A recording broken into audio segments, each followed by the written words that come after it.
नमस्कार साथियों व प्यारे विद्यार्थियों, स्वागत है आपका आज की ज्योग्राफी की क्लास में। जैसा कि पूर्व की जो क्लासें थी अपनी राजस्थान के अपवाह तंत्र से संबंधित, उन क्लासों में हमने चर्चा की जो बाकी नदियाँ थी उनके बारे में, और लास्ट क्लास में जो चर्चा की थी हमने वो बात की थी हमने चंबल नदी के तंत्र के बारे में, चंबल नदी तंत्र के बारे में।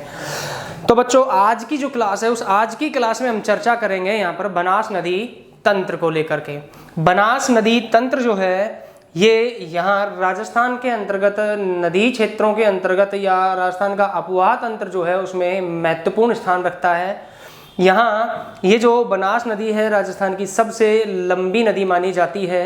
इन फैक्ट को लेकर के यहाँ पर सबसे लंबी नदी कौन सी है, सबसे छोटी नदी कौन सी है, राजस्थान से बहने वाली सबसे लंबी नदी कौन सी है, इन सभी फैक्ट को लेकर के हम एक PDF ऑनलाइन अपना यूट्यूब चैनल जो है उस यूट्यूब चैनल पर डालेंगे, तो वहाँ से आप उन फैक्ट को प्राप्त कर सकते हैं। बाकी चर्चा यहाँ पर भी हम क्लास के दौरान भी करेंगे। अब बात करते हैं यहाँ पर बनास नदी तंत्र की, जो कि यहाँ राजस्थान की सबसे लंबी नदी है।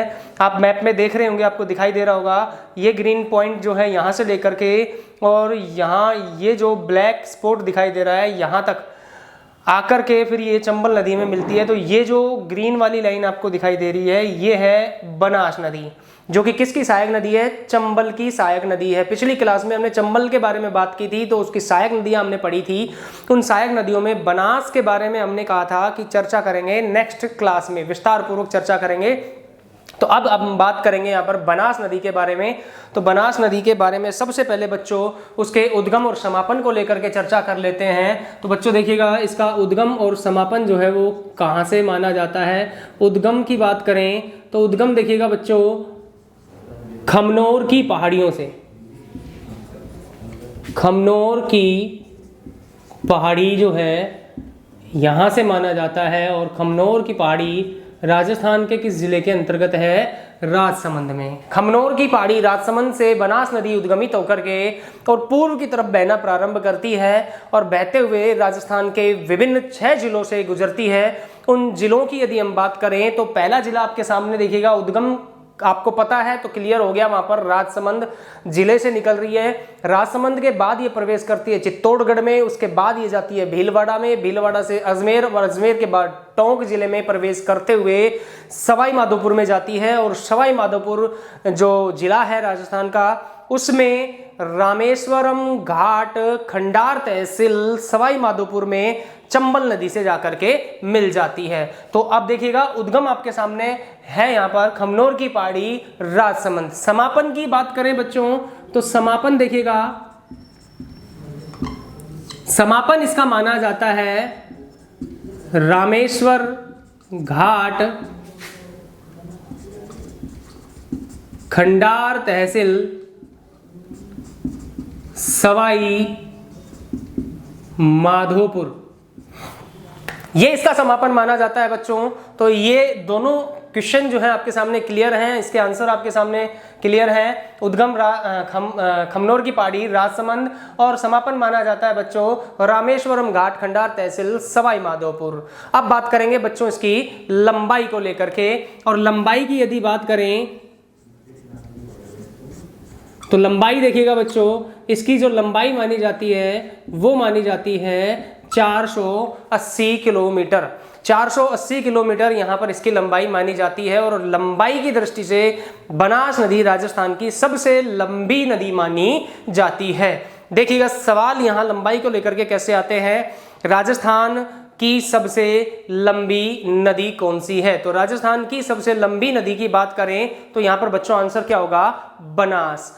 अब दूसरा जो क्वेश्चन आता है उस दूसरे क्वेश्चन की बात करें तो दूसरा क्वेश्चन इस तरह से पूछा जा सकता है कि राजस्थान से बहने वाली सबसे लंबी नदी कौन सी है। तो राजस्थान से बहने वाली सबसे लंबी नदी की बात करें तो बच्चों आंसर होगा चंबल नदी, क्योंकि चंबल नदी की लंबाई जो है 966 किलोमीटर है। और ये 966 किलोमीटर की दूरी में से कुछ दूरी राजस्थान में तय करती है। इट मीन्स राजस्थान से होकर के बह रही है। तो सवाल में भी ये शब्द आया था राजस्थान से बहने वाली सबसे लंबी नदी। तो राजस्थान की जितनी भी नदियां हैं उन सभी नदियों में से सबसे लंबी नदी जो है चंबल मानी जाती है। तो आपके सामने देखिएगा ऑप्शन की बात करें, यहाँ पर पहला ऑप्शन बच्चों दे दिया बनास, दूसरा ऑप्शन लूनी, तीसरा ऑप्शन चंबल और चौथा ऑप्शन माही। ये 4 महत्वपूर्ण नदी तंत्र हैं। इनकी लंबाई की बात करें तो यहाँ पर इसकी लंबाई है 480 किलोमीटर, यहाँ पर इसकी लंबाई है 495 किलोमीटर, यहाँ पर इसकी कुल लंबाई है 966 किलोमीटर, यहाँ पर इसकी लंबाई है 576 किलोमीटर। तो आपके सामने सवाल मैं एक बार रिपीट कर रहा हूँ, राजस्थान की सबसे लंबी नदी, मतलब ऐसी नदी जो राजस्थान में ही उद्गमित हो रही है और राजस्थान में ही समाप्त हो रही है। तो ऑप्शन की प्रकृति के आधार पर अब इसमें राइट आंसर क्या होगा, राजस्थान की सबसे लंबी नदी। तो राइट आंसर होगा बच्चों बनास नदी। यहाँ राजस्थान में ही उद्गमित होती है और राजस्थान में ही समाप्त होती है। तो राजस्थान की सबसे लंबी नदी होगी बनास नदी। सवाल दूसरा किस प्रकार से आएगा, दूसरा सवाल यह है कि राजस्थान से बहने वाली सबसे लंबी नदी, मतलब उद्गम समापन चाहे कहीं से ही हो लेकिन राजस्थान से होकर के गुजर रही है और सबसे लंबी नदी है, तो उसके आधार पर इसका राइट आंसर क्वेश्चन का क्या हो जाएगा, चंबल नदी, क्योंकि इसकी कुल लंबाई 966 किलोमीटर है। तो इस तरह के क्वेश्चन बच्चों एग्जाम में पूछे जाएंगे। आपको ये चीज ध्यान रखना है कि क्वेश्चन की प्रकृति क्या है और ऑप्शन किस प्रकार से पूछे जा रहे हैं। तो अब बच्चों नेक्स्ट अब हम बात करेंगे यहाँ बनास नदी के प्रवाह मार्ग के बारे में। तो बनास नदी का प्रवाह मार्ग देखिएगा, पिछली क्लासों में जब हमने लूनी नदी तंत्र पढ़ा और चंबल नदी तंत्र पढ़ा, लूनी और चंबल नदी तंत्र का जब अध्ययन किया तो उस समय भी हमने चर्चा की थी कि राजस्थान की कौन कौन सी नदियां हैं या कितनी नदियां हैं जो 6 जिलों से होकर के प्रवाहित होती है। तो बच्चों देखिएगा यहाँ पर 3 नदियां हैं ऐसी जो 6 जिलों से प्रवाहित होती है। एक नदी जिसके बारे में हमने पहले अध्ययन कर लिया लूनी, दूसरी नदी जो है चंबल, तीसरी नदी जो है बनास, जिसके बारे में अभी हम चर्चा कर रहे हैं। ये 3 नदियां जो हैं ये यहाँ पर 6 जिलों से, सर्वाधिक जिलों से होकर के गुजरती है। तो लूनी नदी के बारे में यदि हम बात करें तो ये बच्चों देखिएगा इसका उद्गम आपको ध्यान है अजमेर, नागपाट अजमेर से निकलती है। तो नागपाट अजमेर से निकलने के बाद ये प्रवेश करती है नागौर में, नागौर के अंतर्गत यहाँ प्रवाहित होते हुए और नागौर के बाद फिर ये प्रवेश कर जाती है बच्चों पाली जिले में। यहाँ पाली जिले में प्रवेश करती है। पाली के बाद ये जोधपुर में चली जाती है। जोधपुर के बाद बच्चों ये चली जाती है बाड़मेर जिले में और बाड़मेर जिले के पश्चात ये पहुंचती है जालोर और जालोर के बाद फिर ये गुजरात में चली जाती है और रन ऑफ कच्छ अरब सागर में जाकर के अपना जल गिराती है। तो लूनी भी कितने जिलों में बच्चों 6 जिलों में ही प्रवाहित होती है। अब बात करें चंबल की तो चंबल भी यहाँ पर 6 जिलों में से होकर के गुजरती है। राजस्थान में जब ये प्रवेश करती है तो कौन से जिले से प्रवेश करती है, चित्तौड़गढ़ जिले से, चित्तौड़गढ़ के 84गढ़ क्षेत्र से प्रवेश करती है। चित्तौड़गढ़ के बाद ये कोटा में जाती है। कोटा के बाद ये नदी प्रवेश करती है बूंदी में और बूंदी के पश्चात बच्चों सवाई माधोपुर में, सवाई माधोपुर के बाद करौली में, करौली के बाद धौलपुर में और धौलपुर के बाद फिर ये प्रवेश कर जाती है किधर, उत्तर प्रदेश में। और उसके बाद इटावा उत्तर प्रदेश में जाकर के किससे मिल जाती है, यमुना नदी से मिल जाती है। इसी प्रकार से बनास नदी की बात करें तो बनास नदी भी बच्चों 6 जिलों में से होकर के प्रवाहित होती है। बात करें कि कौन कौन से जिले तो देखिएगा क्रम से इसका उद्गम अभी हमने बताया। ये कौन सा जिला है, राजसमंद, राजसमंद, राजसमंद से उद्गमित होने के पश्चात ये प्रवेश करती है चित्तौड़गढ़ में। चित्तौड़गढ़ के पश्चात ये नदी प्रवेश कर जाती है भीलवाड़ा में। भीलवाड़ा में प्रवेश करने के पश्चात ये नदी चली जाती है अजमेर में। अजमेर के बाद टोंक जिले में और टोंक जिले के बाद सवाई माधोपुर में जाकर के ये चंबल नदी से मिल जाती है। तो बच्चों ये 3 नदियां हैं जो 6 जिलों से होकर के गुजरती है। यहाँ से सवाल आ सकता है, आप इसका स्क्रीनशॉट ले लीजिए। आगे चर्चा करेंगे बनास नदी के कुछ और फैक्टों की। चलिए अब बात करते हैं बनास नदी से ही रिलेटेड उसके प्रवाह मार्ग की और उससे कुछ संबंधित जो अन्य प्रमुख फैक्ट हैं उन फैक्ट के बारे में। तो यहाँ पर देखिएगा प्रवाह मार्ग की यदि हम बात करें, प्रवाह मार्ग मतलब कहाँ से ये होकर के गुजरती है।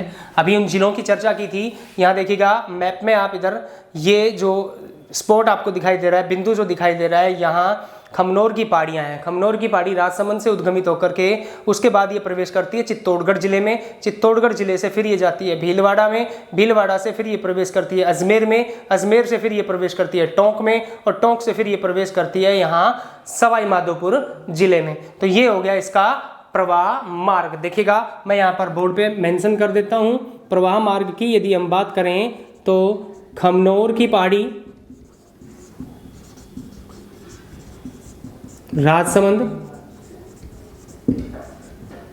खमनोर की पहाड़ी राजसमंद के पश्चात ये प्रवेश कर जाती है चित्तौड़गढ़ में, चित्तौड़गढ़ के पश्चात ये प्रवेश कर जाती है भीलवाड़ा में, भीलवाड़ा के पश्चात ये अजमेर में पहुंचती है, अजमेर के पश्चात टोंक जिले में, और टोंक के पश्चात ये सवाई माधोपुर जिले में पहुंच जाती है और यहाँ चंबल से मिलती है।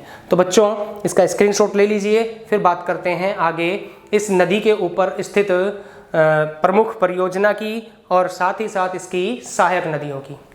तो अब हम बात करेंगे यहाँ पर बनास नदी जो है, उस बनास नदी पर बनी प्रमुख परियोजना की कि कौन सी परियोजना है और उससे संबंधित जो है क्या प्रश्न एग्जाम में पूछा जाएगा। तो देखिएगा बच्चों, बनास नदी पर एक परियोजना बनी है और उस परियोजना को यहाँ पर बोला जाता है बीसलपुर पेयजल परियोजना। और बीसलपुर पेयजल परियोजना जो है वो राजस्थान की सबसे बड़ी पेयजल परियोजना मानी जाती है।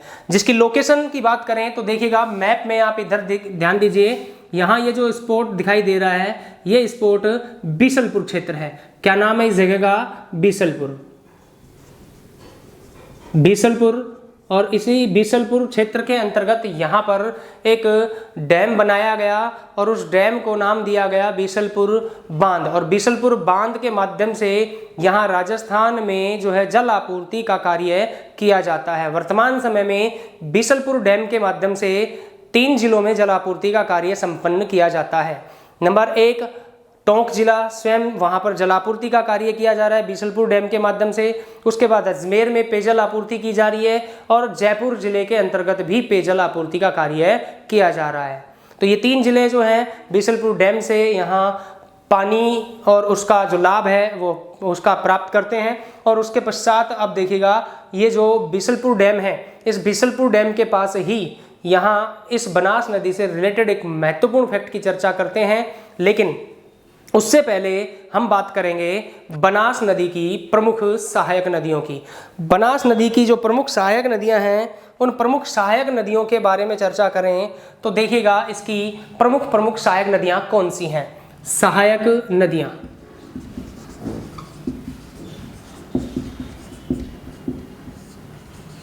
सहायक नदियों में देखिएगा पहली प्रमुख सहायक नदियों में मानसी, मानसी के पश्चात गंभीरी,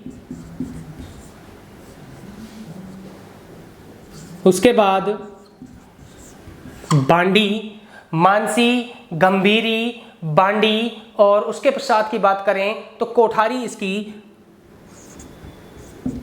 और एक महत्वपूर्ण सहायक नदी है।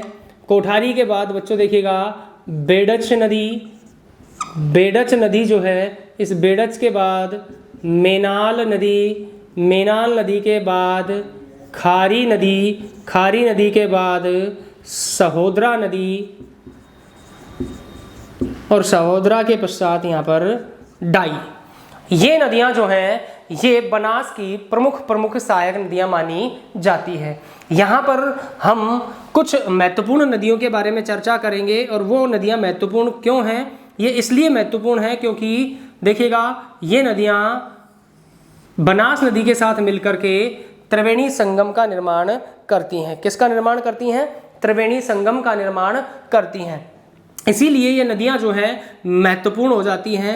देखिएगा डाई नदी ये खारी के साथ मिल करके, बेनाल नदी बेडच के साथ मिल करके, और उसके बाद बनास नदी जो है वो बनास भी सीप नदी के साथ मिल करके चंबल नदी और सीप के साथ मिल करके फिर यहाँ त्रिवेणी संगम का निर्माण करती है। तीनों त्रिवेणी संगम का डायग्राम के माध्यम से चर्चा करेंगे। तो यहाँ पर ये इसकी सहायक नदियाँ हैं, और इन सहायक नदियों में से सबसे पहले एक महत्वपूर्ण नदी की हम विस्तार पूर्वक चर्चा कर लेते हैं, और उस नदी का नाम है बेडच नदी। बेडच नदी के बारे में बात करें तो यह नदी जो है इसकी सबसे महत्वपूर्ण सहायक नदियों में से एक मानी जाती है। और बेडच नदी की बात करें तो यह गोगुंदा की पहाड़ी से निकलती है। कौन सी पहाड़ियों से? गोगुंदा की पहाड़ी, गोगुंदा की पहाड़ी से निकलती है। और गोगुंदा की पहाड़ी कहाँ पर है बच्चों? उदयपुर में। गोगुंदा की पहाड़ी से निकलने के पश्चात बेडच नदी पूर्व की तरफ बहते हुए बिंगोद भीलवाड़ा में आकर के किससे मिलती है? बनास से मिलती है। ये समापन बिंदु हो गया इसका। बिंगोद जो कि कहाँ पर है? भीलवाड़ा में। बिंगोद भीलवाड़ा। तो यहाँ पर ये इसका बेडच का उद्गम और समापन। अब देखिएगा ये जो बेडच नदी है इसको लेकर के जो महत्वपूर्ण प्रश्न आता है वो क्या है। फॉर एग्जाम्पल यहाँ पर देखिएगा इस डायग्राम के माध्यम से हम एक बार समझते हैं। ये जो नदी है, ये नदी जो है बच्चों कौन सी है? बनास नदी। इस नदी को यहाँ पर हमने नाम दे दिया बनास नदी। ये बनास नदी है, ये इसका समापन बिंदु, ये इसका उद्गम स्थान। उद्गम स्थान बनास का जो है खमनोर की पहाड़ी, समापन रामेश्वर घाट, खंडार तहसील सवाई माधोपुर में। अब देखिएगा बेडच नदी की हम बात कर रहे हैं। तो बेडच नदी गोगुंदा की पहाड़ियों से उद्गमित होती है, और गोगुंदा की पहाड़ियों से उद्गमित होने के पश्चात यहाँ बिंगोद भीलवाड़ा में ये जो स्थान है इस स्थान को बोलते हैं बिंगोद। बिंगोद भीलवाड़ा में आकर के किससे मिल जाती है? बनास से मिल जाती है। तो देखिएगा जब ये यहाँ से प्रारंभ होती है तो इस स्थान से प्रारंभ होने के बाद उदयपुर में कुछ दूरी तय करती है, और दूरी तय करने के बाद यहाँ ये एक झील में प्रवेश करती है। कौन सी नदी? बेडच नदी। और इस झील का नाम बच्चों क्या है? उदय सागर। उदय सागर झील में ये नदी गिरती है। जब तक ये नदी उदय सागर झील में नहीं गिरती है तब तक इसका नाम जो है क्या रहता है बच्चों? आयड़ या आहड़ नदी। उदय सागर झील में गिरने से पूर्व इस नदी को आयड़ या आहड़ नदी के नाम से जाना जाता है।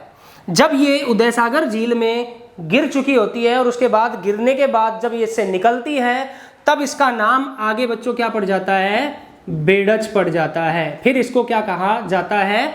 बेडच नदी। तो ये एक इंपॉर्टेंट प्रश्न बनता है कि कौन सी झील से गिरने के पश्चात आयड़ नदी का नाम बेडच पड़ता है? तो आंसर क्या होगा बच्चों उसका? उदय सागर झील। तो यहाँ पर ये एक महत्वपूर्ण प्रश्न बनता है। अब देखिएगा आयड़ या आहड़ जो शब्द आया है इससे एक और महत्वपूर्ण सवाल यहाँ बनता है कि आहड़ और आयड़ सभ्यता, आहड़ और आयड़ सभ्यता जो है ये कौन सी नदी के किनारे और कहाँ खोजी गई? तो यहाँ पर देखिएगा इस सभ्यता की खोज का कार्य 1953 में उत्खननकर्ता शोधकर्ता जो है अक्षय कीर्ति व्यास जी द्वारा किया गया। कौन सी नदी पर? आहड़ नदी पर। आयड़ या आहड़ नदी के किनारे आहड़ या आयड़ सभ्यता की खोज 1953 में अक्षय कीर्ति व्यास जी के द्वारा यहाँ पर की गई। तो ये एक महत्वपूर्ण प्रश्न बनता है आयड़ सभ्यता को लेकर के, और ये उदय सागर झील में गिरने से पूर्व ये क्या कहलाती है और गिरने के पश्चात इसका नाम क्या होता है। तो बच्चों यहाँ इसका आप स्क्रीनशॉट ले लीजिए, और इसके बाद अब हम बात करेंगे बनास नदी पर बनने वाले त्रिवेणी संगमों के बारे में। बनास नदी पर 3 त्रिवेणी संगमों का निर्माण होता है। 3 त्रिवेणी संगम यहाँ पर बनास नदी पर बनता है।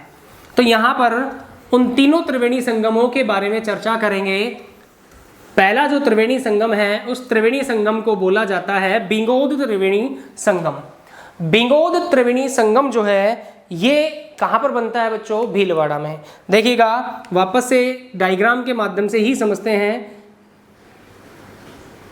बनास नदी अपने उद्गम स्थान से चलकर समापन की तरफ प्रवाहित होती है और समापन सवाई माधोपुर में इसका माना जाता है। इसके साथ साथ देखिएगा यहाँ पर ये जो एक स्पॉट है, ये स्पॉट, उसके बाद एक दूसरा स्पॉट यहाँ पर ये बनता है और इस स्पॉट पर भी, इस बिंदु पर भी त्रिवेणी संगम का निर्माण होता है और एक स्पॉट यहाँ ये बनता है। तो 3 त्रिवेणी संगम जो है बनास नदी के द्वारा बनाए जाते हैं। सवाल ये भी आ सकता है कि राजस्थान में सर्वाधिक त्रिवेणी संगम बनाने वाली नदी, तो आंसर क्या होगा? बनास नदी जो है ये ऐसी नदी है जो सर्वाधिक त्रिवेणी संगम बनाती है। अब देखिएगा बच्चों, यहाँ से ये चंबल नदी जो है ये प्रवाहित हो रही है,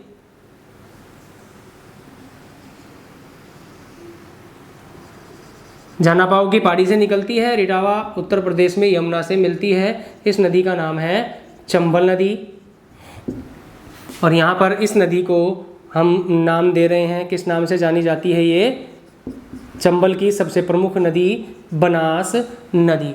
अब देखिएगा बच्चों, कौन कौन सी नदियाँ मिलकर के यहाँ त्रिवेणी संगम बनाती है की बात करें तो यहाँ पर देखिएगा एक नदी जो है बेड़च नदी, ये यहाँ से निकलती है और उदयपुर में आकर के भीलवाड़ा बिंगोद में आकर के यहाँ पर बनास नदी से मिल जाती है। और इसी के साथ साथ एक और नदी है और इस नदी का जो उद्गम माना जाता है ये भीलवाड़ा से ही माना जाता है और भीलवाड़ा से निकलने के पश्चात यह नदी भी बिंगोद भीलवाड़ा में ही बनास से आकर के मिलती है और ये इस प्रकार से तीनों नदियां मिलकर के एक त्रिवेणी संगम का निर्माण कर देती हैं। और ये जो त्रिवेणी संगम, 3 नदियों का संगम जो होता है, ये जो त्रिवेणी संगम बना, इस त्रिवेणी संगम को नाम दिया गया बिंगोद त्रिवेणी संगम। बिंगोद त्रिवेणी संगम। और ये त्रिवेणी संगम जो है बच्चों कौन कौन सी नदियों के द्वारा बना, तो यहाँ पर देखिएगा इनका नाम मैं मेंशन कर देता हूँ। एक तो बेड़च नदी प्लस बनास नदी प्लस मेनाल नदी, बिंगोद त्रिवेणी संगम। इन 3 नदियों के संगम से बिंगोद त्रिवेणी संगम का निर्माण होता है। नेक्स्ट अगले त्रिवेणी संगम की बात करें तो आप देखिएगा यहाँ पर ये जो बिंदु जो बना हुआ है ये है बीसलपुर टोंक क्षेत्र और इस बीसलपुर टोंक क्षेत्र में 2 नदियाँ आकर के मिलती है। एक नदी जो है उस नदी को यहाँ पर बोला जाता है खारी नदी। क्या नाम है उसका? खारी नदी। और खारी नदी के उद्गम की बात करें तो खारी नदी बिजराल ग्राम की पहाड़ी राजसमंद से उद्गमित होती है और बिजराल ग्राम की पहाड़ी राजसमंद से निकलने के पश्चात ये भी पूर्व की तरफ बहते हुए बीसलपुर टोंक में आकर के बनास नदी से मिलती है। तो यहाँ पर बच्चों इस नदी का नाम जो है वो क्या है? खारी नदी। ये खारी नदी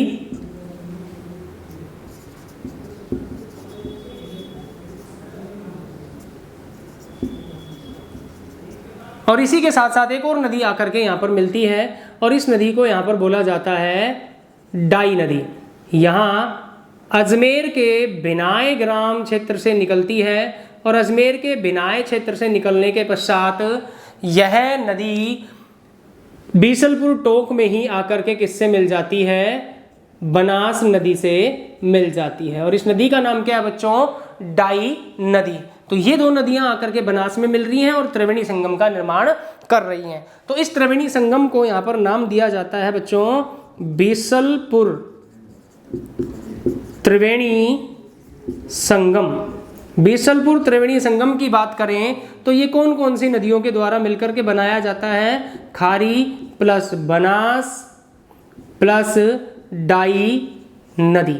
इन 3 नदियों के द्वारा बीसलपुर त्रिवेणी संगम का निर्माण किया जाता है। अब इसके पश्चात हम बात करेंगे तीसरे महत्वपूर्ण संगम की, त्रिवेणी संगम की। और यहाँ पर देखिएगा बच्चों ये जो नदी है बनास नदी। ये बनास नदी चंबल में आकर के मिलती है। कहाँ पर मिलती है? रामेश्वरम घाट, खंडार तहसील, सवाई माधोपुर में।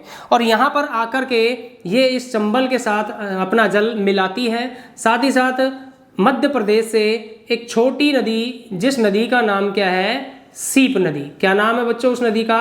सीप नदी।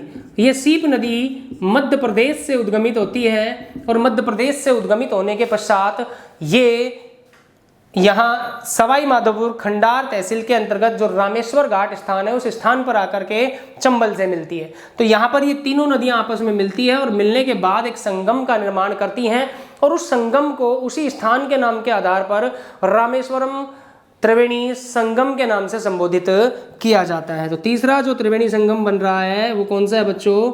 रामेश्वरम त्रिवेणी संगम। और रामेश्वरम त्रिवेणी संगम जो है कौन कौन सी नदियों से मिलकर के बना है? तो देखिएगा बच्चों, बनास प्लस चंबल प्लस सीप नदी, ये तीनों नदियां मिलकर के रामेश्वरम त्रिवेणी संगम का निर्माण करती हैं। यहाँ आपने इस मैप के माध्यम से समझ लिया, रेखा चित्र के माध्यम से समझ लिया। एक बार अपने मेन मैप में आते हैं, यहाँ पर भी हम चर्चा करते हैं। ये देखिएगा बच्चों, बनास नदी ग्रीन कलर में बह रही है, इसी के साथ दो नदियाँ ये आकर के मिल रही हैं और इस स्थान पर जो ये दो नदियाँ मिल रही हैं, इन नदियों के द्वारा मिलकर के बनास के साथ त्रिवेणी संगम बनाया जाता है। और इस त्रिवेणी संगम का यहाँ पर बच्चों नाम क्या है? बिंगोद त्रिवेणी संगम। क्या नाम है बच्चों? बिंगोद त्रिवेणी संगम। इसके बाद देखिएगा बच्चों, अगला जो ये बिंदु आपको दिखाई दे रहा है, ये बीसलपुर क्षेत्र है और इस बीसलपुर क्षेत्र के अंतर्गत ये खारी नदी बिजराल ग्राम राजसमंद से आती है और डाई नदी बिनाय ग्राम अजमेर से आती है और बीसलपुर वाले स्थान पर आकर के ये किससे मिल जाती है? बनास नदी से मिल जाती है। कौन सी नदी से मिल जाती है? बनास नदी से। और यहाँ पर त्रिवेणी संगम का निर्माण करती है और इस त्रिवेणी संगम का नाम क्या है बच्चों? बीसलपुर त्रिवेणी संगम।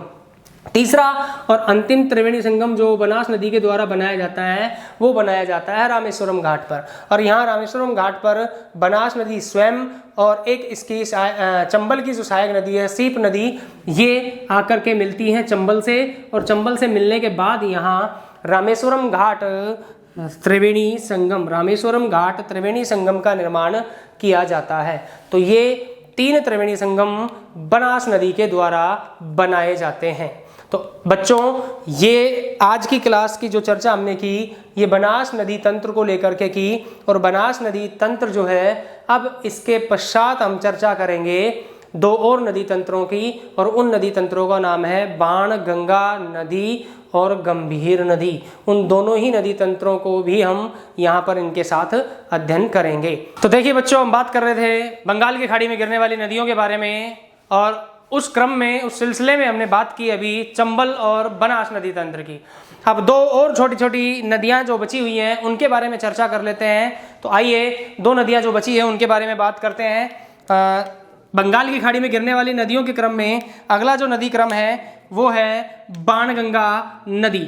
बाणगंगा नदी की हम बात करें तो यह नदी बैराठ की पहाड़ी जयपुर क्षेत्र से उद्गमित होती है और ये पूर्व की तरफ बहते हुए और यमुना नदी में जाकर के मिलती है। यमुना नदी में कहाँ पर? फतेहाबाद, आगरा, उत्तर प्रदेश में जाकर के। देखिएगा मैप में, आइए बच्चों एक बार मैप में इसका लोकेशन जो है उसके बारे में चर्चा करते हैं। ये जो ब्लू कलर की लाइन आपको दिखाई दे रही है, ये है बाणगंगा नदी, और यहाँ से ये उत्तर की तरफ से जो ब्लू कलर की लाइन जो नदी आपको दिखाई दे रही है, ये नदी है यमुना नदी। तो यहाँ पर देखिएगा बच्चों, बाणगंगा नदी बैराठ की पहाड़ी जयपुर क्षेत्र से उद्गमित होती है और यहाँ से फिर ये पूर्व की तरफ बहते हुए दौसा और फिर भरतपुर में होते हुए प्रवेश करती है उत्तर प्रदेश में, और उत्तर प्रदेश के अंतर्गत फतेहाबाद, आगरा में जाकर के यमुना नदी से मिल जाती है। तो ये हो गया बच्चों इसका बाणगंगा का उद्गम और समापन। अब इसके पश्चात देखिएगा इससे रिलेटेड दो प्रश्न महत्वपूर्ण हैं। एक तो देखिएगा इसका उपनाम। उपनाम बच्चों इसका क्या है? अर्जुन की गंगा। कहा जाता है कि महाभारत काल के दौरान जब द्रौपदी जो थी उसको केस धोने की आवश्यकता महसूस हुई, तो उस दौरान अर्जुन ने जमीन में तीर चला करके एक जलधारा उत्पन्न की थी और वो जलधारा ही बाद में बाण गंगा या अर्जुन की गंगा के नाम से जानी जाती है। तो एक इंपॉर्टेंट क्वेश्चन ये बनता है कि इसका दूसरा नाम क्या है। तो बच्चों बाणगंगा नदी जो है, इस बाणगंगा नदी का दूसरा जो नाम है वो है बच्चों अर्जुन की गंगा। अब साथ ही साथ देखिएगा नेक्स्ट इंपॉर्टेंट क्वेश्चन बाणगंगा नदी को लेकर के बनता है कि बाणगंगा नदी जो है, इस बाणगंगा नदी के किनारे बैराठ की सभ्यता विकसित हुई। बैराठ की सभ्यता जो है ये इस बाणगंगा नदी के किनारे विकसित हुई और इस सभ्यता के बारे में जानकारी प्रदान करने वाले खननकर्ता की, खोजकर्ता की बात करें तो उनका नाम है दयाराम साहनी। दयाराम साहनी द्वारा बैराठ की सभ्यता की खोज 1935-36 में की गई। ये जो सभ्यता है लोहयुगीन सभ्यता कहलाती है। लोहयुगीन सभ्यता इसको इसलिए कहते हैं क्योंकि यहाँ इस सभ्यता के उत्खनन के कार्य के दौरान लोहे की खोज की गई, इसी कारण से इसको लोहयुगीन सभ्यता के नाम से जाना जाता है। तो बच्चों ये थी आपकी बाणगंगा नदी जो यमुना में जाकर के मिल जाती है और उसके बाद फिर यमुना नदी गंगा में और गंगा नदी फिर बंगाल की खाड़ी में अपना जल ले जाकर के गिराती है। नेक्स्ट अंतिम जो नदी है जो बंगाल की खाड़ी में अपना जल गिराती है उस नदी का नाम है गंभीर नदी। अगली नदी जो है बच्चों उसका नाम है गंभीर नदी। देखिएगा बच्चों गंभीर नदी जो है यहाँ पर आपको ध्यान रखना है, एक नदी का नाम है गंभीर नदी जिसकी अभी चर्चा करेंगे हम। दूसरी नदी का नाम है गंभीरी नदी। दोनों नाम सिमिलर हैं, यहाँ गड़बड़ हो सकती है तो थोड़ा आप ध्यान रखेंगे। गंभीर नदी जो है ये गंभीर नदी तो करौली से उद्गमित होती है और करौली से उद्गमित होकर के यहाँ मैनपुर उत्तर प्रदेश में यमुना से मिलती है। ये तो है गंभीर नदी। और गंभीरी नदी की बात करें तो गंभीरी नदी का उद्गम माना जाता है जावेद की पहाड़ी मध्य प्रदेश से।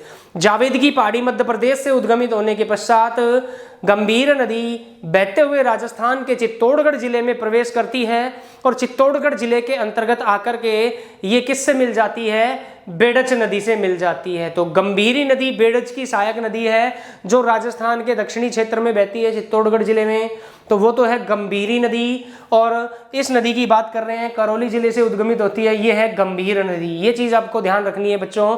देखिएगा यहाँ पर ये जो बिंदु दिखाई दे रहा है गंभीर नदी का उद्गम माना जाता है और ये जो उद्गम जो है इस स्थान को बोलते हैं हुरडा ग्राम गंगापुर करौली।